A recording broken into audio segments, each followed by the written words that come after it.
আমরা সবাই খরগোশ আর কচ্ছপের সেই বিখ্যাত দৌড়ের গল্প জানি, যেখানে কচ্ছপ তার ধৈর্য দিয়ে খরগোশকে হারিয়েছিল। এই গল্পের আরো একটা অধ্যায় আছে, যা আরো অনেক বড় শিক্ষা দেয়। যেদিন খরগোশ দৌড়ে হেরে গেল, সেদিন সে অপমানিত হয়ে পড়ল। পুরো বন তাকে নিয়ে হাসাহাসি করছিল। খরগোশ হতাশ কণ্ঠে বলল, কিভাবে সম্ভব? আমি তো পৃথিবীর সবচেয়ে দ্রুত প্রাণী, আমি কচ্ছপের কাছে হারলাম। খরগোশ সিদ্ধান্ত নিল সে প্রতিশোধ নেবে। এবার সে আরো ভালো প্রস্তুতি নেবে, আরো দ্রুত দৌড়াবে। অন্যদিকে কচ্ছপ তার স্বাভাবিক জীবনে ফিরে গেল, কিন্তু সে জানতো না যে খরগোশ তার বিরুদ্ধে এক নতুন পরিকল্পনা করছে। এই সময় বনের রাজা সিংহ ঘোষণা করল, এই বনকে নতুন এক চ্যাম্পিয়ন দরকার। খরগোশ আর কচ্ছপের মধ্যে আর একটি প্রতিযোগিতা হবে। সিংহ ঘোষণা দিলেন যে এবার খরগোশ আর কচ্ছপের মধ্যে আরো বড় দৌড় প্রতিযোগিতা হবে, কিন্তু এবার কেবল দৌড় নয়, এই দৌড়ের মধ্যে থাকবে নতুন চ্যালেঞ্জ। কচ্ছপ শান্তভাবে বলল, আমি প্রতিযোগিতা করতে রাজি, কিন্তু এবার আমরা শুধু দৌড়াবো না, বরং আমাদের গন্তব্যে পৌঁছাতে হবে দলগত বুদ্ধিমত্তা আর অধ্যবসায় দিয়ে। সিংহ সম্মতি দিলেন। এবার খরগোশ আর কচ্ছপকে পেরোতে হবে গভীর নদী, ভয়ঙ্কর জঙ্গল আর পাহাড়ের চূড়া। দৌড় শুরু হলো। খরগোশ এবার কোনো ভুল করতে চায় না। সে প্রথম ধাপে দ্রুত দৌড়ে অনেক দূর এগিয়ে গেল। অন্যদিকে কচ্ছপ তার ধীর কিন্তু অবিচল গতিতে এগোতে থাকলো। খরগোশ আত্মবিশ্বাসী কণ্ঠে বলল, এবার আমি সহজেই জিতব, এবার আর আমি ঘুমাবো না। কিন্তু সামনে ছিল গভীর নদী। খরগোশ ভালো দৌড়াতে পারলেও সে সাঁতার জানত না। অন্যদিকে কচ্ছপ ধীরে ধীরে পৌঁছে গেল নদীর কাছে এবং স্বাভাবিকভাবেই সাঁতরে সে তা পার হয়ে গেল। নদী পার হওয়ার পর এবার সামনে ভয়ঙ্কর জঙ্গল। সেখানে ছিল শিকারী বাঘ আর সংকীর্ণ পথ। খরগোশ আবার দৌড় দিল, কিন্তু অন্ধভাবে দৌড়ানোর ফলে সে ভুল পথে চলে গেল এবং একটা ফাঁদে গিয়ে আটকে গেল। খরগোশ ভাবল, আমি এখানেও আটকে গেলাম, এখন কি করব? অন্যদিকে কচ্ছপ তার বুদ্ধি দিয়ে ধীরে ধীরে সঠিক পথ খুঁজে এগিয়ে চলল। কচ্ছপ দেখল খরগোশ ফাঁদে আটকে আছে। কচ্ছপ বলল, আমি তোমাকে সাহায্য করব, যদি তুমি প্রতিযোগিতাকে প্রতিশোধ হিসেবে না দেখে বরং শিক্ষা হিসেবে নাও। খরগোশ এক মুহূর্ত চুপ থাকলো। সে বুঝতে পারল প্রতিযোগিতা আসলে অন্যকে হারানোর জন্য নয়, বরং নিজেকে ভালো করার জন্য। অবশেষে কচ্ছপ খরগোশকে মুক্ত করল। এবার তারা একসঙ্গে পাহাড়ের দিকে এগোলো। খরগোশ দৌড়ে দ্রুত উঠতে পারছিল, কিন্তু কচ্ছপের জন্য ছিল তা কঠিন। কিন্তু এবার খরগোশ কচ্ছপকে তার পিঠে বসিয়ে নিয়ে গেল। শেষে তারা একসঙ্গে শীর্ষে পৌঁছালো এবং সবাই বুঝলো সত্যিকারের জয় একা নয়, বরং একসঙ্গে এগিয়ে যাওয়া। সিংহ গভীর কণ্ঠে বলল, আজ থেকে তোমরা উভয়ই বিজয়ী, কারণ শক্তি আর বুদ্ধির সংমিশ্রণে প্রকৃত সাফল্য আনে। এই গল্প আমাদের শেখায় প্রতিযোগিতা কেবল অন্যকে হারানোর জন্য নয়, বরং নিজেকে উন্নত করার জন্য। অহংকার পতনের মূল কারণ। কঠোর পরিশ্রম এবং ধৈর্যই প্রকৃত বিজয় এনে দেয়। একা জেতার চেয়ে একসঙ্গে এগিয়ে যাওয়াই আসল জয়। মানুষের মন বোধহয় এরকম, যখন মন খারাপের কোনো কারণই থাকে না, তখন মন নিজের থেকেই খারাপ হয়ে যায়। আমেরিকার প্রাক্তন রাষ্ট্রপতি বারাক ওবামা বর্তমানে একটা প্রাইভেট কোম্পানিতে জব করেন। আর আমাদের দেশে কেউ একবার এমপি, এমএলএ বা প্রধান হয়ে গেলে তার 10 পুরুষ বসে বসে খায়। তুমি যদি কারোর কাছে একটা মিথ্যে বলো, তখন তার কাছে তোমার সমস্ত সত্য কথাও প্রশ্নবিদ্ধ হবে। আমাদের এক দোষ, যাকে ভালোবাসি তাকে পাই না, আর যে ভালোবাসে তাকে চাই না। ডাঙায় যে নৌকো থাকে সে সবসময় নিরাপদ, কিন্তু নিরাপদে রাখার জন্য তো নৌকোর সৃষ্টি নয়। নৌকোর সৃষ্টি ঝড় বৃষ্টি উপেক্ষা করে স্রোতের অনুকূলে বা প্রতিকূলে এগিয়ে যাওয়ার জন্য। ঠিক তেমনি ভাবে জীবনটাও নিরাপদে আগলে রাখার জন্য নয়, ঝুঁকি নিয়ে জীবন যুদ্ধে জয়ী হওয়ার জন্যই জীবনের সৃষ্টি। ভালো থাকার অভিনয়ে যদি পাক্কা অভিনেতা হতে না পারেন, তবে জীবনের রাস্তা আপনার জন্য বড্ড কঠিন। শান্ত সাগরে কেউ দক্ষ নাবিক হতে পারে না। কাগজের নৌকো দেখতে অনেক সুন্দর হয়, কিন্তু জলে তা ভিজে যায়। তেমনি আবেগ যতই মধুর হোক না কেন, বাস্তবতার মাঝে তা অল্প সময়ের মধ্যেই বিলীন হয়ে যায়। মিথ্যাবাদের সাথে কোনো বিবাদে লিপ্ত হবে না, কারণ সে তোমাকে নিয়ে মানুষের কাছে এমন মিথ্যা বলবে যা তুমি কোনোদিন কল্পনাও করতে পারবে না। নিজের ক্ষতি না করে পরের উপকার করা যায় না। এর বড় উদাহরণ হলো পেন্সিলের দাগ মুছতে গিয়ে রাবার নিজেকেই শেষ করে ফেলে। সেই মেয়েটা সত্যিই খুব লাকি, যার ভালোবাসার মানুষের রোজগার কম থাকলেও চরিত্র আর ভালোবাসাটা একদম খাঁটি।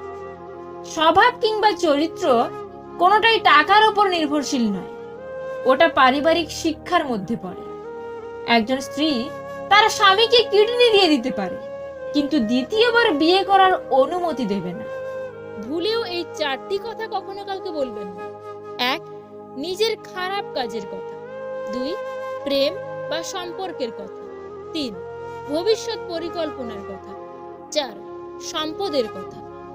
এক মহিলা তার বাড়ি থেকে বেরিয়ে দেখলো উঠোনের সামনে 3 জন বৃদ্ধ ব্যক্তি বসে আছেন। তিনি তাদের কাউকে চিনতে পারলেন না, তাই বললেন, আমি আপনাদের কাউকে চিনতে পারলাম না, কিন্তু আপনারা হয়তো ক্ষুধার্ত। আপনারা ভেতরে আসুন, আমি আপনাদের খাওয়ার ব্যবস্থা করছি। তারা জিজ্ঞেস করলেন, বাড়ির কর্তা কি আছেন? মহিলা বললেন, না, তিনি বাইরে গেছেন। তাহলে আমরা আসতে পারবো না। সন্ধ্যায় যখন বাড়ির কর্তা ঘরে ফিরে সব শুনলেন, তখন তিনি বললেন, যাও, তাদের বলো যে আমি ফিরেছি এবং তাদের ঘরে আসার জন্য অভ্যর্থনা জানাচ্ছি। মহিলা বাইরে গেলেন এবং তাদেরকে ভেতরে আসতে বললেন, কিন্তু তারা বলল, আমরা এভাবে যেতে পারি না। মহিলা জিজ্ঞেস করলেন, কিন্তু কেন? আবার কিসের সমস্যা? বৃদ্ধ লোকেদের মধ্যে একজন বললেন, আমাদের মধ্যে একজনের নাম সম্পদ, আর একজনের দিকে নির্দেশ করে বললেন, তার নাম সাফল্য, এবং আমি ভালোবাসা। এখন আপনি ভেতরে গিয়ে সিদ্ধান্ত নিন, আমাদের মধ্যে কাকে আপনি ভেতরে ঢুকতে দেবেন। মহিলা যখন ভেতরে গিয়ে সব খুলে বললেন, তখন তার স্বামী অত্যন্ত খুশি হয়ে গেলেন এবং বললেন, অসাধারণ, চলো আমরা সম্পদকে ডাকি, তাহলে আমরা ধনী হয়ে যাব। তার স্ত্রী এতে সম্মতি দিলেন না, বললেন, না, আমার মনে হয় আমাদের সাফল্যকেই ডাকা উচিত। তাদের মেয়ে ঘরের অন্য প্রান্তে বসে সবকিছু শুনছিল। সে বলে উঠল, তোমাদের কি মনে হয় না আমাদের ভালোবাসাকেই ডাকা উচিত? তাহলে আমাদের ঘর ভালোবাসায় পূর্ণ হয়ে উঠবে। লোকটি বলল, ঠিক আছে, আমরা তাহলে আমাদের মেয়ের কথাই শুনবো। তুমি বাইরে যাও এবং ভালোবাসাকেই আমাদের অতিথি হিসেবে আজকে ডেকে নিয়ে এসো। মহিলাটি বাইরে গেলেন এবং বললেন, আপনাদের মধ্যে ভালোবাসা কার নাম? অনুগ্রহ করে তিনি ভেতরে আসুন, আপনিই আমাদের আজকের অতিথি। ভালোবাসা নামের বৃদ্ধ উঠে দাঁড়ালেন এবং বাড়ির দিকে হাঁটতে শুরু করলেন। বাকি দুজনও উঠে দাঁড়ালেন এবং তাকে অনুসরণ করতে লাগলেন। মহিলাটি এতে ভীষণ অবাক হয়ে গেলেন এবং বললেন, আমি তো শুধু ভালোবাসা নামের বৃদ্ধকে ভেতরে আসার জন্য আমন্ত্রণ জানিয়েছি, আপনারা কেন তার সাথে আসছেন? বৃদ্ধ লোকেরা বলল, আপনি যদি সম্পদ আর সাফল্যকে আসার জন্য আমন্ত্রণ করতেন, তবে আমাদের বাকি দুজন বাইরেই থাকতাম, কিন্তু আপনি যেহেতু ভালোবাসাকে আমন্ত্রণ জানিয়েছেন, তাই সে যেখানে যায় আমরা দুজনও সেখানেই যাই। যেখানেই ভালোবাসা থাকে সেখানেই সম্পদ আর সাফল্যও থাকে। যে স্ত্রী বিয়ের পর ও স্বামীর বাড়ির থেকে বাবার বাড়িকে বেশি প্রাধান্য দেয়, সেই স্ত্রী কখনোই নিজের সংসার করতে পারে না। নিজের স্ত্রীকে এত বেশি ভালোবাসুন, স্ত্রীর বান্ধবীরাও যেন আপনাকে দেখে আফসোস করে। এটি করলে সে দিনরাত আপনার কথাই ভাববে। 1. অপেক্ষা করা। আপনার প্রেমিক বা প্রেমিকা যখন আপনাকে ফোন করবে, খুব দ্রুত ফোন ধরবেন না, বেশ কিছুক্ষণ পরে ফোন ব্যাক করুন। খুব সহজেই পাওয়া যায় এমন মানুষ হতে যাবেন না, তাই অপেক্ষা করুন, তাকেও অপেক্ষা করান। 2. আগে কথা বলা শেষ করুন। 3. রহস্য রাখুন। কাউকে ভালোবাসেন বলেই তার কাছে নিজেকে উজাড় করে দেবেন তা কিন্তু নয়। কিছুটা রহস্য রাখুন নিজেকে নিয়ে। সব জেনে গেলে কিন্তু আপনার প্রতি তার আগ্রহ হারাবে। 4. বন্ধুদের সঙ্গে সময় কাটান। 5. নিজস্ব সত্তা তৈরি করুন। ট্রেনে এক শিশুকন্যাকে বই পড়তে দেখে দাঁড়িয়ে থাকা এক ব্যক্তি তার মাকে জিজ্ঞাসা করলো, স্মার্টফোনের যুগে আপনি আপনার বাচ্চাকে বই পড়তে উদ্বুদ্ধ করলেন কিভাবে? শিশুকন্যাটির মা উত্তর দিয়েছিলেন, শিশুরা আমাদের কথা শোনে না, ওরা আমাদের অনুকরণ করে। জীবনে সুখী হতে চাইলে যে 5টি কথা কখনো কাউকে বলবে না: 1. স্বামী স্ত্রীর মধ্যেকার গোপন কথা। 2. নিজের কুকাজের কথা অন্যকে বলা। 3. আপনার আয় উপার্জনের কথা অন্যকে বলবেন না। 4. আপনার ভবিষ্যৎ পরিকল্পনার কথা কাউকে বলবেন না। 5. নিজেকে অনেক বড় জ্ঞানী ভাবা বা অন্যের কাছে নিজেকে সেরকম ভাবে প্রকাশ করা। নিজের পায়ে যতক্ষণ শক্তি আছে দৌড়াবেন, ক্লান্ত হলে হাঁটবেন, অন্যের পা ধরে অর্থাৎ তেল মেরে চলার চিন্তা করবেন না। সময় থাকতে যারা পরিশ্রমের ঘাম ঝরায় না, ভবিষ্যতে তাদেরকে চোখের জল ঝরাতে হয়। স্বামীকে এই 5টি কথা বললে আপনার সাংসারিক জীবনে অনেক অশান্তি হবে। 1. স্বামীর অর্থনৈতিক ব্যাপারে কটাক্ষ করা। 2. অন্যের সামনে স্বামীর কোনো কিছু নিয়ে মজা করা। 3. স্বামীকে কাজ নিয়ে খোঁটা দেওয়া। 4. তাকে সব ব্যাপারে অভিযোগ করা। 5. তাকে ছোট বড় সকল ব্যাপারে দোষারোপ করা। আজব হলেও এটাই সত্যি, অশিক্ষিত কেউ বেকার নেই। যত বেকার আছে সব শিক্ষিত মানুষ। কেউ বিয়ে ভেঙে দিলে অথবা আপনাকে বিয়ে করতে না চাইলে মন খারাপ করবেন না। হয়তো আপনি তাকে যোগ্য ভাবছেন, কিন্তু স্রষ্টার নিকট আপনাকে জীবন সঙ্গী করার যোগ্যতা সে রাখে না। গোলাপ যদি তুলতেই হয় তবে কাঁটা তো হাতে বিঁধবেই। ভালো কিছু পেতে হলে আপনাকে একটু কষ্ট তো করতেই হবে। প্রেমের প্রথম দিকে মানুষ জীবনও দিতে পারে, কিন্তু প্রেম পুরনো হলে মানুষ সময়ও দিতে পারে না। বাচ্চা নাও, সব ঠিক হয়ে যাবে। এই পরামর্শ মানতে গিয়ে দেশের জনসংখ্যা 141 কোটি হয়ে গেছে, কিন্তু কিছুই ঠিক হয়নি। এক দেশের এক রাজা ছিল ভারী অত্যাচারী। সে চাইতো সে যা বলবে সবাই তা মেনে নেবে, জি হুজুর বলে তাকে সমর্থন করবে। সে চাইতো সে দিনকে রাত বলবে আর রাতকে বলবে দিন।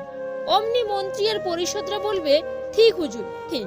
সে চাইতো প্রজারা তার নাম শুনেই মাথা নত করবে। রাজার কথা সবসময় মেনে নেওয়া সম্ভব হতো না প্রজাদের। যেমন একবার রাজা প্রজাদের আদেশ করলো, তোমাদের দ্বিগুণ খাজনা দিতে হবে। শুনেই প্রজাদের আর্তনাদ শুরু হয়ে গেল। অনেকের পক্ষেই দ্বিগুণ খাজনা দেওয়া সম্ভব ছিল না। রাজার কোটালরা এসে ধরে নিয়ে গেল তাদের। পাইকারি হারে মৃত্যুদণ্ড দেয়া হলো। রাজ্যের বহু লোক প্রাণ হারালো।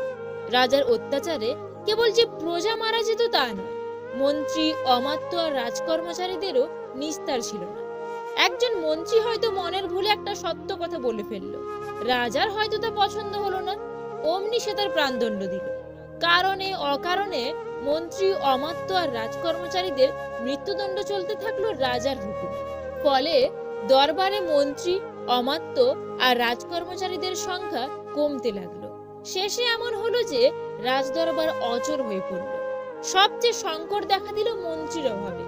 রাজা ঘোষণা দিল মন্ত্রী চাই, মন্ত্রী নিয়োগ করা হবে। কিন্তু ভয়ে কেউ মন্ত্রী হওয়ার জন্য এগিয়ে এলো না। রাজা প্রহরী পাঠিয়ে দিল মন্ত্রী খুঁজে আনার জন্য। ঘোড়া নিয়ে সারা রাজ্যে ঘুরতে লাগলো প্রহরীরা। রাজার ঘোষণা যে শোনে সেই পালিয়ে যায়, কেউ মন্ত্রী হতে চায় না। প্রহরীরা পড়ে গেল মহা বিপদে। মন্ত্রী নিয়ে রাজার কাছে ফিরে যেতে না পারলে তাদের যে গর্দান যাবে। প্রহরীদের দেখে সবাই যখন সরে যাচ্ছিল তখন পাওয়া গেল একটা লোককে। প্রহরীরা স্বস্তির নিঃশ্বাস ফেলল। লোকটাকে বলল, ভাই, রাজা তোমাকে মন্ত্রী বানাতে চান, এক্ষুনি চলো। লোকটা ছিল মাতাল। সে প্রহরীদের কথায় রাজি হয়ে গেল। জিজ্ঞেস করলো, আমাকে কি করতে হবে? প্রহরীরা বলল, রাজার সব কথাই বলবে জি হুজুর, এইটা বললেই চলবে। লোকটি ছিল জাতে মাতাল, কিন্তু তালে ঠিক। সে প্রহরীদের কথায় সায় দিয়ে বলল, তা পারবো। প্রহরীরাও প্রাণে বেঁচে গেল। নতুন মন্ত্রী পেয়ে রাজা তো ভারী খুশি। এমন অনুগত মন্ত্রী তার একটিও জোটেনি। কিছু না বলতেই সে জবাব দেয়, জি হুজুর, ঠিক হুজুর। আগের মন্ত্রীরা রাজার প্রশ্ন শুনে কিছু একটা ভেবে চিনতে কথা বলত। নতুন মন্ত্রী ভাবনা চিন্তার ধার ধারে না, সোজা বলে বসে, জি হুজুর, ঠিক হুজুর। রাজা ভাবলো, আহ, এমন না হলে কি চলে? কিছুদিনের মধ্যেই রাজা বিগড়ে গেল। মানুষ হত্যার ইচ্ছেটা আবার চাড়া দিয়ে উঠলো তার মাথায়। মন্ত্রীকে হত্যা করার ছুতো খুঁজতে লাগলো সে। রাজা একদিন বলল, চলো মন্ত্রী, আমরা কোথাও থেকে ঘুরে আসি। মন্ত্রী বলল, জি হুজুর, ঠিক হুজুর। রাজা আর মন্ত্রী ঘোড়ায় চড়ে বেড়াতে বের হলো। লোকজন যে যেখানে ছিল ভয় পালালো। কি জানি পাগলা রাজার মাতাল মন্ত্রী কোনো অঘটন ঘটিয়ে বসে। দরবারের বাইরে এসে রাজা ভারী আনন্দ পেল। মন্ত্রীকে বলল, চলো আমরা আরো সামনে এগিয়ে যাই। সামনে খোলা মাঠ, মাথার উপর উন্মুক্ত আকাশ। বেড়াবার খুব শখ হলো রাজার। ঘোড়া ছুটিয়ে উঁচু নিচু পথ পেরিয়ে তারা এলো একটা বিশাল প্রান্তরে। একপাশে সবুজ বন, বনের ধার ঘেঁষে বিরাট একটা দিঘি। এতক্ষণ পথ চলতে চলতে রোদের তাপে ক্লান্ত হয়ে পড়েছিল রাজা। দিঘির টলটলে জল দেখে তার ইচ্ছে করলো স্নান করতে। অমনি সে মন্ত্রীকে বলল, আমি স্নান করব, তুমি জিনিসপত্র পাহারা দাও। মন্ত্রী বলল, জি হুজুর, ঠিক হুজুর। রাজা মুকুট খুলল, সব পোশাক খুলল, নাইতে নামলো দিঘিতে। ঠান্ডা পানিতে শরীরটা জুড়িয়ে গেল তার। আরাম পেয়ে আরো সামনে এগিয়ে গেল সে। তার খেয়ালও রইল না যে সে সাঁতার জানে না। সামনে এগিয়ে যেতে যেতে গভীর পানিতে ডুবে যেতে লাগলো রাজা। অমনি সে চিৎকার দিয়ে মন্ত্রীকে বলল, বাঁচাও, বাঁচাও। মন্ত্রী বলল, জি হুজুর, ঠিক হুজুর। সে একটুও নড়ল না, রাজাকে উদ্ধার করার নামও নিল না। দাঁড়িয়ে থেকে কেবল বলল, জি হুজুর, ঠিক হুজুর। এদিকে রাজা দাপাদাপি করতে করতে গভীর পানিতে ডুবে গেল, মারা গেল কিছুক্ষণের মধ্যে। মন্ত্রী আর কি করে? রাজার মুকুট পরল, পোশাক পরল, ফিরে এলো রাজধানীতে। সবাইকে জানিয়ে দিল, এখন থেকে আমিই রাজা। নতুন রাজা পেয়ে প্রজারা খুশি না হলেও অত্যাচারী রাজার মৃত্যুতে স্বস্তি পেল, তারা খুশি হলো।